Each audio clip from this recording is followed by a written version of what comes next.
Excellent coaching में आज discussion का टॉपिक है भारत बांग्लादेश और इनके आपस के संबंध। इन संबंधों को हम 6 बिंदुओं पर समझेंगे। पहला बिंदु है कि ये चर्चा में क्यों है। दूसरा बिंदु है कि प्रधानमंत्री श्री नरेंद्र मोदी का बांग्लादेश दौरा। तीसरा बिंदु है कि भारत बांग्लादेश के बीच संबंध की पृष्ठभूमि। चौथा बिंदु है प्रधानमंत्री के दौरे का जो आउटकम है, रिजल्ट है, वो क्या है।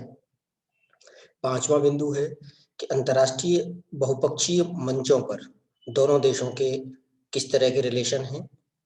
और छठा बिंदु है दोनों देशों के बीच में कुछ जो इश्यूज हैं, जो तनाव के बिंदु हैं, वो क्या क्या है।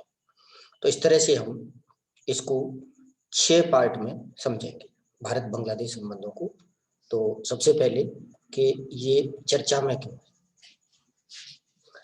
चर्चा का कारण है भारत और बांग्लादेश दोनों ही 2021 में अपने संबंधों की 50वीं सालगिरह मना रहे हैं। यानी कि 26 मार्च 1971 को 1971 को बांग्लादेश, जो कि तत्कालीन पूर्वी पाकिस्तान था, के नेता शेख मुजीबुर रहमान ने पाकिस्तान से पूर्वी पाकिस्तान को यानी कि वर्तमान बांग्लादेश को अलग करने का एक सपना देखा था। उसकी ये 50वीं सालगिरह अभी 26 मार्च 2021 को ढाका में मनाई गई, जिसमें प्रधानमंत्री नरेंद्र मोदी ने जाकर के भाग लिया। इस तरह से ये चर्चा का बिंदु है। वर्तमान चर्चा का जो कारण है वो ये है। दूसरा, अभी पिछले दिनों 26 जनवरी 2021 को हमारे गणतंत्र दिवस समारोह में बांग्लादेश की सेना के 122 जवान परेड में शामिल हुए थे। हमारे 72वें रिपब्लिक डे की परेड में शामिल हुए थे। और ऐसा सिर्फ 3 बार हुआ है स्वतंत्रता के बाद से, जब कोई बाहरी देश की सेना की टुकड़ी हमारी परेड में शामिल हुई है। उसमें रिसेंट जो टुकड़ी है वो बांग्लादेश की शामिल थी। इस वजह से ये चर्चा में है। यहीं पर मैं थोड़ा सा आपको सबसे पहले आगे बढ़ने से पहले भारत बांग्लादेश संबंधों की पृष्ठभूमि और इसके जो ऐतिहासिक स्वरूप है उसको थोड़ा मैं समझा दूं। जब भारत और पाकिस्तान 1947 में अलग हुए थे, तब बंटवारे में पाकिस्तान के पास जो हिस्सा गया था उसमें वर्तमान बांग्लादेश भी शामिल था। इस तरह से पाकिस्तान की जो लैंड थी, भूमि थी, वो भारत के दोनों तरफ थी। वर्तमान पाकिस्तान भारत के पश्चिम में और जो वर्तमान बांग्लादेश है वो पूर्वी पाकिस्तान के रूप में भारत के पूर्व में। इस तरह से दोनों तरफ पाकिस्तान होने के कारण भारत को तमाम तरह की मुश्किलें थी। लेकिन जो पश्चिमी पाकिस्तान है, यानी कि वर्तमान जो पाकिस्तान है, वो पूर्वी पाकिस्तान के अपने ही देश के लोगों पर बड़े अत्याचार करता था। 1971 में जब पाकिस्तान में आम चुनाव हुए तो उनमें शेख मुजीबुर रहमान, जो कि पूर्वी पाकिस्तान के रहने वाले थे, उनकी पार्टी को बहुमत मिला।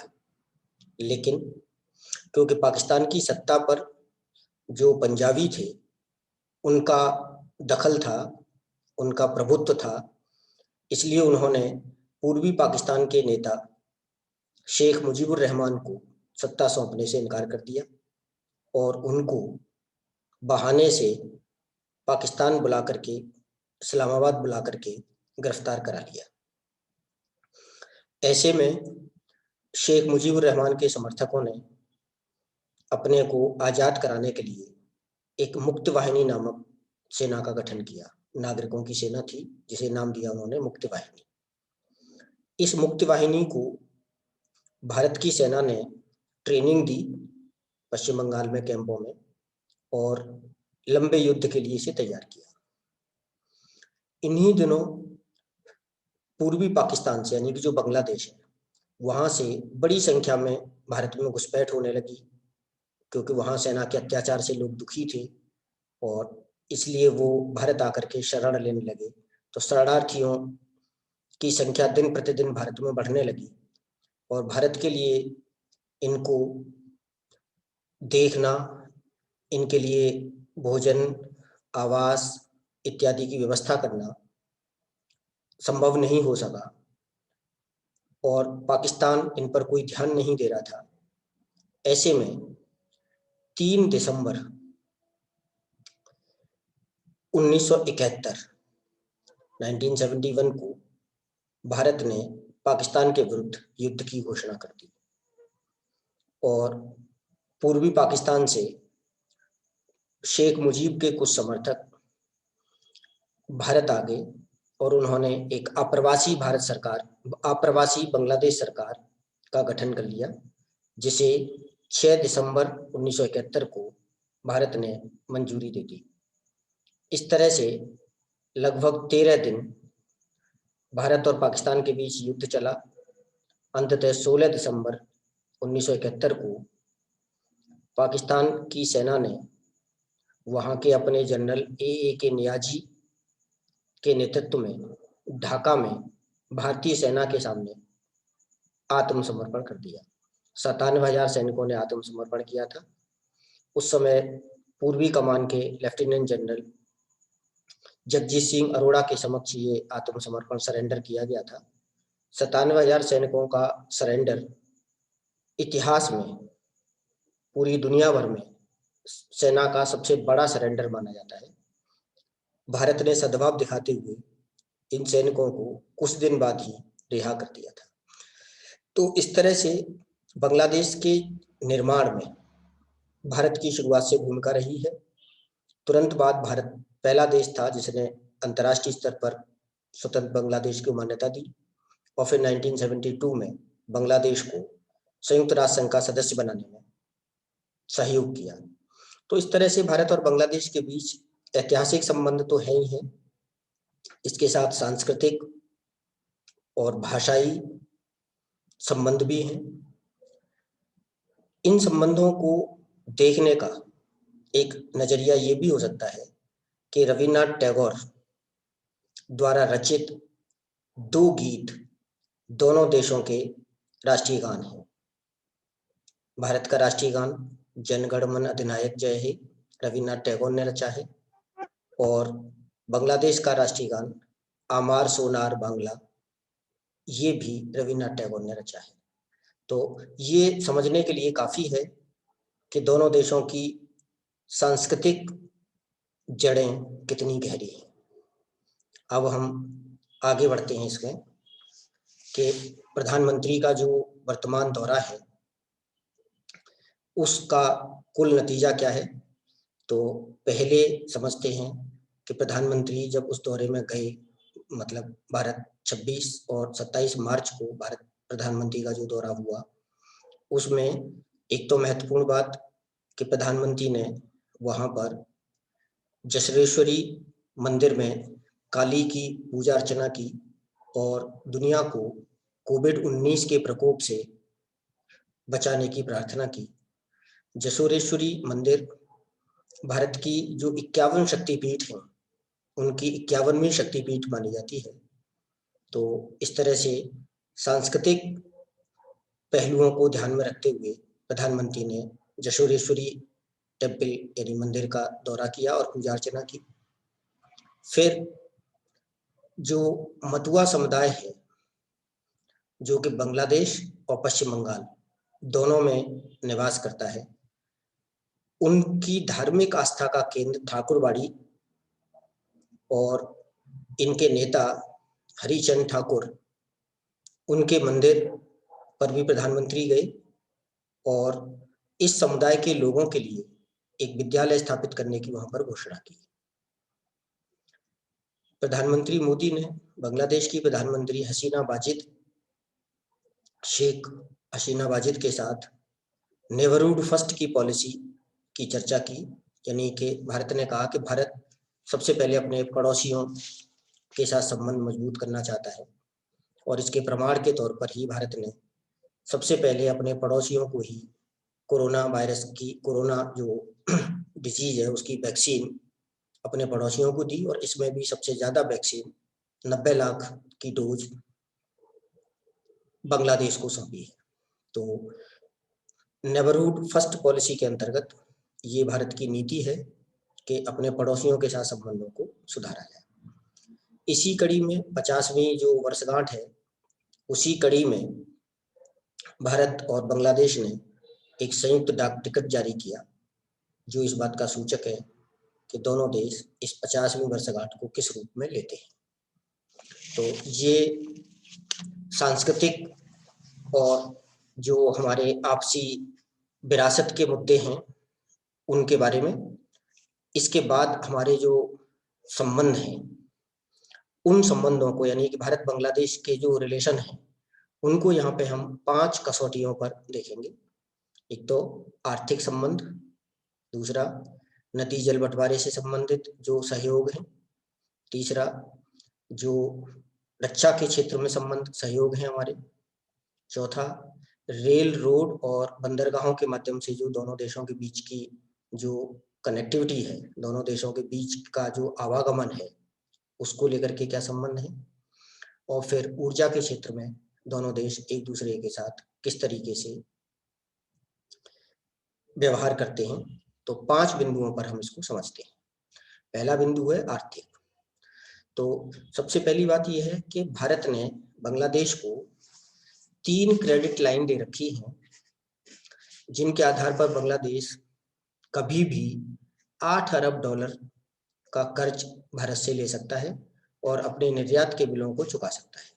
तो 3 क्रेडिट लाइन भारत ने बांग्लादेश को 8 अरब डॉलर के मूल्य की दे रखी है, यानी कि 8 अरब डॉलर तक का ऋण भारत से बांग्लादेश को कभी भी मिल सकता है जब उसे जरूरत हो तब। एक तरह से ये ओवरड्राफ्ट फैसिलिटी है बांग्लादेश के लिए, जिसे बांग्लादेश कभी भी इस्तेमाल कर सकता है। दूसरी बात कि दक्षिण एशिया में बांग्लादेश भारत का सबसे बड़ा व्यापारिक सहयोगी है। लगभग दोनों देशों के बीच में 10 अरब डॉलर का व्यापार होता है, जो हालांकि भारत के पक्ष में झुका हुआ है। लगभग 9 अरब डॉलर का व्यापार भारत जो है वो निर्यात करता है बांग्लादेश के लिए, और लगभग 1 अरब डॉलर के मूल्य के बराबर सामान या सेवाएं भारत बांग्लादेश से खरीदता है। इसमें भी जो बांग्लादेश भारत को चीजें बेचता है, उसमें भारत ने उसे ड्यूटी फ्री की सुविधा दे रखी है। उन पर कोई ड्यूटी नहीं लगती, कर नहीं लगता, क्योंकि भारत 2011 से ही बांग्लादेश को साफ्टा के अंतर्गत एक समझौता कर रखा है, यानी south Asia free trade agreement Bharat ने बांग्लादेश के साथ कर रखा है, जिसमें वो बांग्लादेश से ड्यूटी फ्री सामान मंगाता है, यानी कि उन पर कोई टैक्स नहीं देना पड़ता। तो ये बांग्लादेश के लिए एक मतलब अच्छी सुविधा है। अगली जो महत्वपूर्ण बात है आर्थिक संबंधों में, बांग्लादेश से सबसे ज्यादा पर्यटक भारत आते हैं। लगभग 2.5 लाख पर्यटक हर वर्ष बांग्लादेश से भारत आते हैं, और इसीलिए भारत ने ढाका में अपना सबसे बड़ा वीसा केंद्र खोल रखा है, जिससे कि वहाँ के लोगों को भारत आने में कोई तकलीफ न उठानी पड़े। तो इस तरह से भारत और बांग्लादेश के बीच ये हमारे आर्थिक संबंध हैं, जो कि पहले से चले आ रहे हैं और दिन रोज बढ़ रहे हैं। दूसरा बिंदु जो नदियों के जल बंटवारे का है, वो जरूर थोड़ा सा अभी ऐसा है कि जिस पर काम आगे किए जाने की आवश्यकता है, क्योंकि जो एक महत्वपूर्ण नदी तीस्ता है, जो कि सिक्किम से निकल करके और पश्चिम बंगाल होते हुए बांग्लादेश में एंटर करती है, और बांग्लादेश की चौथी सबसे बड़ी नदी है। ब्रह्मपुत्र, गंगा और मेघना के बाद चौथी सबसे बड़ी नदी तीस्ता है। भारत और बांग्लादेश के बीच में लगभग 54 नदियां हैं जो एक दूसरे के साथ जुड़ी हुई हैं। मतलब जुड़ी से मेरा मतलब कि जिनका संबंध भारत और बांग्लादेश दोनों से ही है, और इनके जो जल बंटवारा है उसको लेकर के कोई बहुत अच्छी हमारे दोनों के बीच में समझौते नहीं हैं। इसलिए बांग्लादेश बार बार इन समझौतों की बात करता है, और तीस्ता जल समझौते का ड्राफ्ट एक बार 2011 में जब हमारे प्रधानमंत्री श्री मनमोहन सिंह बांग्लादेश के दौरे पर गए थे तब तैयार किया गया था, लेकिन तत्कालीन पश्चिम बंगाल की मुख्यमंत्री, जो कि वर्तमान में भी बंगाल की मुख्यमंत्री हैं, ममता बनर्जी, उनके आपत्तियों के कारण वो समझौता उस समय पर हो नहीं सका था। तो बांग्लादेश बार बार जोर देता है कि उस समझौते को पूरा किया जाए। तो इस तरह से नदियों के जल बंटवारे को लेकर के तमाम बिंदु हैं जो दोनों देशों को हल करने हैं। हालांकि अभी पिछले दिनों फेनी नदी जो बांग्लादेश की है, उससे त्रिपुरा के लोगों के लिए पेयजल के लिए समझौता हुआ है और उस पर एक पुल का उद्घाटन भी अभी किया गया है। तो इस तरह से कुछ चीजें आगे बढ़ रही हैं और काफी कुछ आगे बढ़ाने की जरूरत है।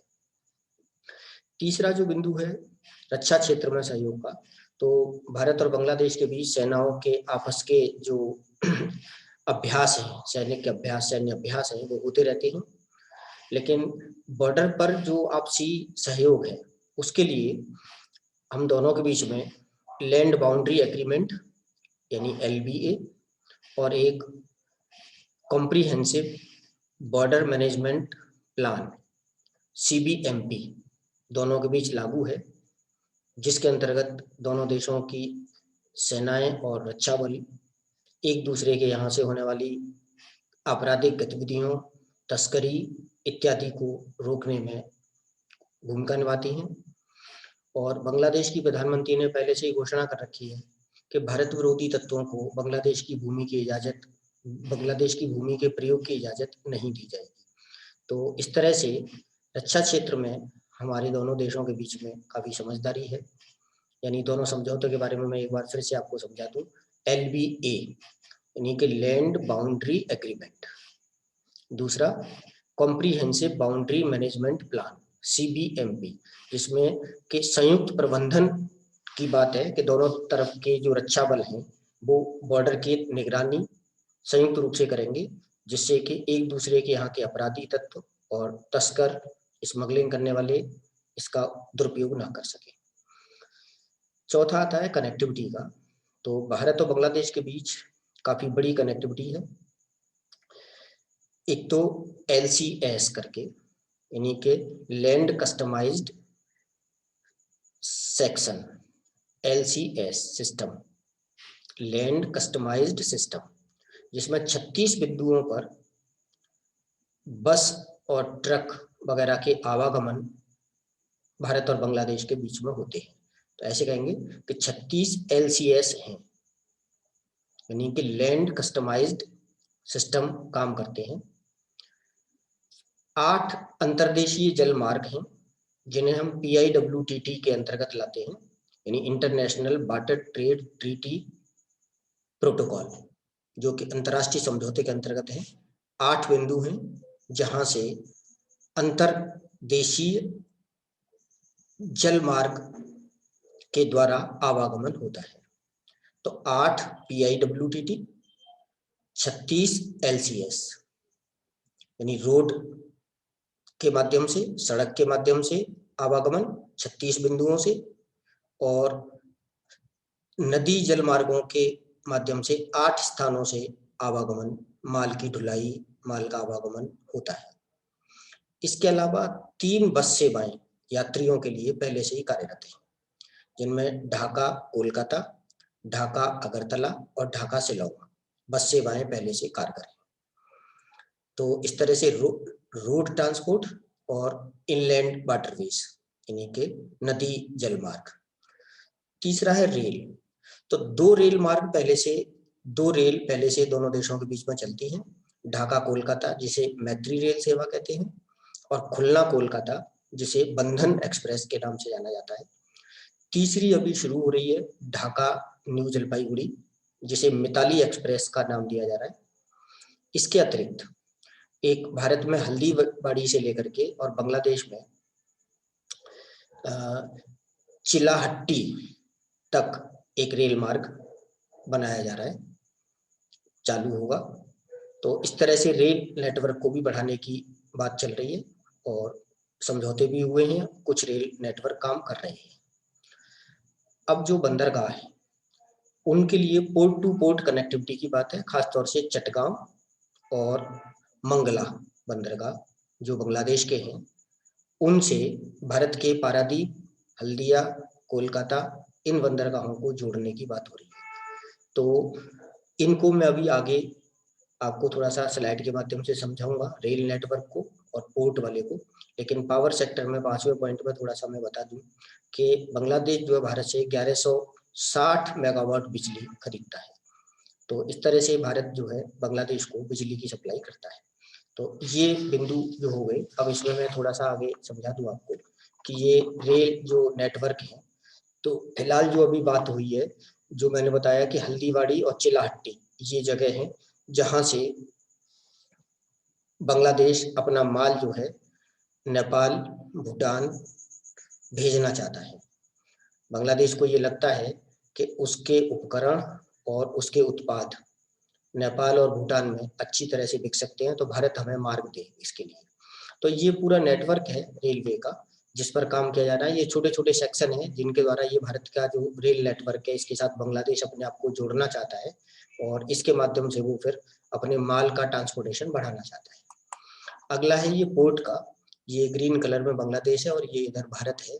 तो इसमें ये जो रेड डॉट डॉट लाइन है, ये नए पोर्ट टू पोर्ट कनेक्शन की बात हो रही है, जो मैंने अभी बताया चटगाम और ये मंगला पोर्ट, इन दोनों के साथ हमारी ये कनेक्टिविटी काकीनाडा, विशाखापट्टनम, पारादीप, हल्दिया और कोलकाता से इनकी कनेक्टिविटी को बढ़ावा देने की बातें हैं।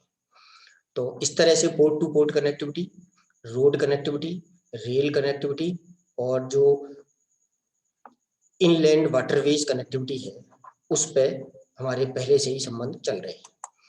अब बात आती है कि वर्तमान जो विजिट है प्रधानमंत्री का 26 और 27 मार्च को जो दौरा हुआ है उसका परिणाम क्या रहा, उसका आउटकम क्या निकला।